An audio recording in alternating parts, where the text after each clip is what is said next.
ഓളേക്ക് വല്യൂസിന് എല്ലാവർക്കും സ്വാഗതം.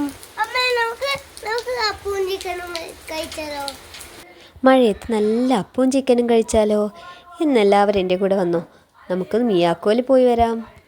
മിയാക്കോയിൽ എത്തിയപ്പോഴത്തേന് ഏതേ നോക്ക്, ചില്ലിൻകൂട്ടിൽ എല്ലാ ചായക്കടികളും നല്ല റെഡിയാക്കി വെച്ചിട്ടുണ്ട്. ഈ മഴയത്ത് നല്ല ചൂട് ചായയും എണ്ണക്കടിയും കഴിക്കുന്നതിൻ്റെ രസമൊന്നും വേറെയല്ലേ. ഒരുപാട് പേർക്കിരുന്ന് കഴിക്കാൻ പറ്റുന്ന നല്ല ഫുഡിങ് സ്പേസ് ഉണ്ട് ഇവിടെ. അപ്പോൾ നല്ല മഴയാണ് പുറത്ത്. മഴ നോക്കി കുറച്ച് നേരം അവിടെ അങ്ങ് നിന്നു. അപ്പോഴത്തേ നമ്മൾ സാധനം അങ്ങ് കിട്ടിയിട്ടുണ്ടേ.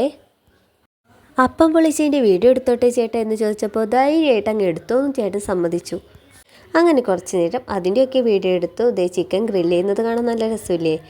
അൽഫാമിൻ്റെ അപ്പം പൊളിച്ചതിൻ്റെ ഫോട്ടോ കൂടി ഞാൻ എൻ്റെ ഫോണിലോട്ട് അങ്ങ് പകർത്തി. എന്ത് മൊഞ്ചല്ലേ കാണാൻ. ഈ ഡിഷൊക്കെ പ്ലേറ്റിൽ അങ്ങ് നിരത്തി വെച്ചിരിക്കുന്നത് കാണാൻ എന്ത് രസമല്ലേ. കണ്ടാൽ തന്നെ അങ്ങ് കഴിക്കാൻ തോന്നും. എന്തായാലും വീഡിയോ എടുത്തോളം ചേട്ടൻ പറഞ്ഞതല്ലേ, അപ്പോൾ ഒട്ടും കുറച്ചില്ല. അങ്ങനെ പൊറോട്ട അടിക്കുന്നതും ചുടുന്നതുമായ എല്ലാ വീഡിയോസും ഞാൻ എൻ്റെ ഫോണിലോട്ട് പകർത്തി. അപ്പോൾ അടിപൊളി ഫുഡ് കഴിക്കാൻ ചന്തപ്പുരം മിയാക്കോയിലേക്ക് പോരുമല്ലോ എല്ലാവരും.